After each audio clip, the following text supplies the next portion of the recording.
Ladies and gentlemen, welcome to Bowman Live. Tonight, I am going to read in the words of the late Reverend Dr. Martin Luther King Jr. It's a letter titled Letter from Birmingham Jail. And I quote from the Birmingham jail when he was imprisoned as a participant in nonviolent demonstration against segregation. Dr. Martin Luther King Jr. wrote in longhand the letter which follows. It was his response to a public statement of concern and caution issued by 8 white religious leaders of the South. Dr. King, who was born in 1929, did his undergraduate work at Morehouse College, attended the integrated Crozer Theological Seminary in Chester, Pennsylvania. And he was one of 6 black pupils among 100 students, and the president of his class, and won a fellowship to Boston University for his PhD. Now, let me say this before I start reading. Dr. King was born during a time when Jim Crow, segregation, racism, it was the norm of the day and of the hour. And I'm doing a lot of research and extensive studying, once again, about the life of Martin Luther King Jr., and I found out that his maternal grandfather was actually a slave. So let's read this letter tonight, and I'm going to quote. And these are the words of the Reverend Dr. Martin Luther King Jr., and I'm going to read it word for word, and I'm not going to add anything to it once I start reading. All right, let's get started. Thank you for watching so far. Quote, while confirmed here in the Birmingham City Jail, I came across your recent statement calling our present activities, quote, unwise and untimely, end quote. Seldom, if ever, do I pause to answer criticism of my work and ideas. If I sought to answer all the criticisms across my desk, my secretaries would be engaged in little else in the course of the day, and I would have no time for constructive work. But since I feel that you are men of genuine goodwill, and your criticisms are sincerely set forth, I would like to answer your statement in what I hope will be patient and reasonable terms. I think I should give the reason for my being in Birmingham, since you have been influenced by the argument of, quote, outsiders coming in, end quote. I have the honor of serving as president of the Southern Christian Leadership Conference, an organization operating in every southern state with headquarters in Atlanta, Georgia. We have some 85 affiliate organizations all across the South, one being the Alabama Christian Movement for Human Rights. Whenever necessary and possible, we share staff, educational, and financial resources with our affiliates. Several months ago, our local affiliate here in Birmingham invited us to be on call to engage in a nonviolent direct action program if such were deemed necessary. We readily consented, and when the hour came, we lived up to our promise. So I am here along with several members of my staff because we were invited. I am here because I have basic organizational ties here. Beyond this, I am in Birmingham because injustice is here. Just as the 8th century prophets left their little villages and carried their, quote, thus saith the Lord, end quote, far beyond the boundaries of their hometowns, and just as the Apostle Paul left his little village of Tarsus and carried the gospel of Jesus Christ to particularly every hamlet and city of the Greco-Roman world, I too am compelled to carry the gospel of freedom beyond my particular hometown. Like Paul, I must constantly respond to the Macedonian call for aid. Moreover, I am cognizant of the interrelatedness of all communities and states. I cannot sit idly by in Atlanta and not be concerned about what happens in Birmingham. Injustice anywhere is a threat to injustice everywhere. We are caught in an inescapable network of mutuality, tied in a single garment of destiny. Whatever affects one directly affects all indirectly. Never again can we afford to live with the narrow, provincial, quote, outside agitated, end quote, idea. Anyone who lives inside the United States can never be questioned as an outsider. You deplore the demonstrations that are presently taking place in Birmingham, but I am sorry that your statement does not express a similar concern for the conditions that brought the demonstrations into being. I am sure each of you would want to go beyond the superficial social analyst who looks merely at effects and does not grapple with underlying causes. I would not hesitate to say that it is unfortunate that so-called demonstrations are taking place in Birmingham at this time. But I would say, in more emphatic terms, that it is even more unfortunate that the white power structure of this city left the Negro community with no other alternative. In any nonviolent campaign, there are four basic steps: collection of the facts to determine whether injustices are alive, negotiation, self-purification, and direct action. We have gone through all of these stages in Birmingham. There can be no gainsaying of the fact that racial injustice engulfs this community. Birmingham is probably the most thoroughly segregated city in the United States. Its ugly record of police brutality is known in every section of this country. Its unjust treatment of Negroes in the courts is a notorious reality. There have been more unsolved bombings of Negro homes and churches in Birmingham than any other city in this nation. These are the hard, brutal, and unbelievable facts. On the basis of them, Negro leaders sought to negotiate with the city fathers, but the political leaders consistently refused to engage in good faith negotiation. Then came the opportunity last September to talk with some of the leaders of the economic community.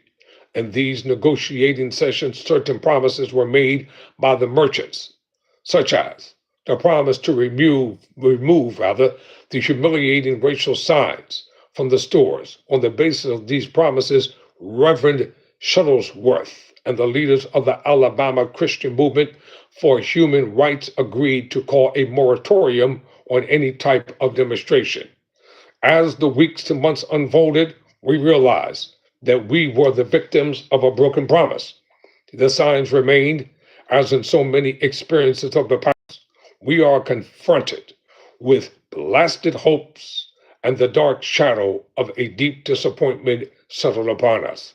So we had no alternative except that of preparing for direct action, whereby we would present our very bodies as a means of laying our cause before the conscience of the local and national action, whereby we would present our very bodies as a means of laying, I'm saying that again, our case before the conscience of the local and national community. We were not mindful of the difficulties involved, so we decided to go through a process of self-purification. We started having workshops on nonviolence and repeatedly asked ourselves the question, quote, are you able to accept blows without retaliating, end quote, and quote, are you able to endure the ordeals of jail, end quote. We decided to set our direct action program around the Easter economic withdrawal program would be the byproduct of direct action. We felt that this was the best time to bring pressure on the merchants for the needed changes. Then it occurred to us that the March election was ahead, and so we speedily decided to postpone action until after Election Day. When we discovered that Mr. Connor was in the runoff, we decided again to postpone action so that the demonstration could not be used to cloud the issues. At this time, we agreed to begin our nonviolent witness the day after the runoff. This reveals that we did not move irresponsibly into direct action. We too wanted to see Mr. Connor defeated. So we went through postponement after postponement to aid in this community need. After this, we felt that direct action would be delayed no longer. You may ask, quote, why direct action? Why sit in marches? And so forth. Isn't negotiation a better path? End quote. You are exactly right in your call for negotiation indeed. This is the purpose of direct action. Nonviolent direct action seeks to create such a crisis and establish such creative tensions that a community that has consistently refused to negotiate is forced to confront the issue. It seeks so to dramatize the issue that it can no longer be ignored. I just referred to the creation of tension as a part of the work of the nonviolent resistor. This may sound rather shocking, but I must confess that I am not aware of the word, quote, tension, end quote. I have earnestly worked and preached against violent tension, but there is a type of constructive nonviolent tension that is necessary for growth, just as Socrates felt that it was necessary to create a tension in the mind so that individuals could rise from the bondage of myths and half-truths to the unfettered realm of creative analysis and objective appraisal. We must see the need of having nonviolent gadflies to create the kind of tension in society that will help men to rise from the dark depths of prejudice and racism to the majestic heights of understanding and brotherhood. So the purpose of direct action is to create a situation so crisis-packed that it will inevitably open the door to negotiation. We therefore concur with you in your call for negotiation. Too long has our beloved Southland been bogged down from the tragic attempt to live in a monologue rather than dialogue. One of the basic points in your statement is that our acts are untimely. Some have asked, quote, why didn't you give the new administration time to act, end quote. The only answer that I can give to this query is that the new administration must be prodded about as much as the outgoing one before it acts. We will be sadly mistaken if we feel that the election of Mr. Bothwell will bring the millennium to Birmingham. While Mr. Bothwell is much more articulate and gentle than Mr. Connor, they are both segregationists, dedicated to the task of maintaining the status quo. The hope I see in Mr. Bothwell is that he will be reasonable enough to see the futility of massive resistance to desegregation. But he will not see this without pressure from the devotees of civil rights. My friends, I must say to you that we have not a single gain in civil rights without determined legal and non-violent pressure.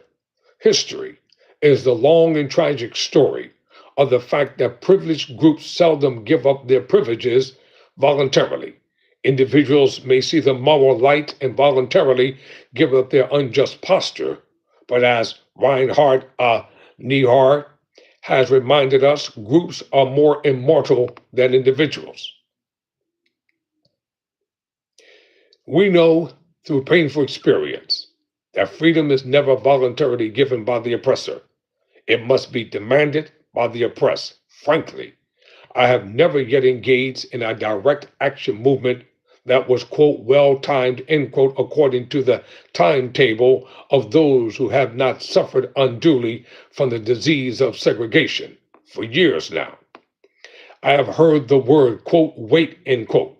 It rings in the ear of every Negro with a piercing familiarity. This wait has almost always meant never. It has been a tranquilizing thymocide. relieving the emotional stress for a moment only to give birth to an ill-formed infant of frustration. We must come to see that, to come with the distinguished jurists of yesterday, that justice too long delayed is justice denied, quote, end quote. We have waited for more than 340 years for our God-given and constitutional rights. The nation of Asia and Africa are moving with jet-like speed toward the goal of political independence, and we still creep at horse and buggy pace toward the gaining of a cup of coffee at a lunch counter. I guess it is easy for those who have never felt the stinging darts of segregation to say, wait. But when you have seen vicious mobs lynch your mothers and fathers at will, and drown your sisters and brothers at whim, when you have seen hate-filled policemen curse, kick, brutalize, and even kill your black brothers and sisters with impunity, when you see the vast majority of your 20 million Negro brothers smothering in an airtight cage of poverty in the midst of an affluent society, when you suddenly find your tongue twisted and your speech stammering as you seek to explain to your 6-year-old daughter why we cannot go to the public amusement park that has just been advertised on television, and see tears welling up in their little eyes when she is told that Funtown is closed to colored children, and see the depressing clouds of inferiority begin to form in her little mental sky, and see her begin to distort her little personality by unconsciously developing a bitterness toward white people. When you have to concoct an answer for a 5-year-old son asking in agonizing pathos, quote, Daddy, why do white people treat colored people so mean? End quote. When you take a cross-country drive and find it necessary to sleep night after night in the uncomfortable corners of your automobile because no motel will accept you. When you are humiliated day in and day out by nagging signs reading white and colored. When your first name becomes nigger and your middle name becomes boy. However old you are and your last name becomes John. When your wife and mother are never given the respected title Mrs., and when you are hired by day and haunted by night to the fact that you are a Negro living constantly at tiptoe stance, never knowing what to expect next, and plagued with inner fears. I may have to make this a two-part. And outer resentments when you are forever fighting a degenerating sense of nobodiness. Then you will understand why we find it difficult to wait. There comes a time when the cup of endurance runs over and men are no longer willing to be plunged into an abyss of injustice, where they experience the bleakness of corroding despair. I hope, sirs, you can understand our legitimate and unavoidable impatience. You express a great deal of anxiety over our willingness to break laws. This is certainly a legitimate concern.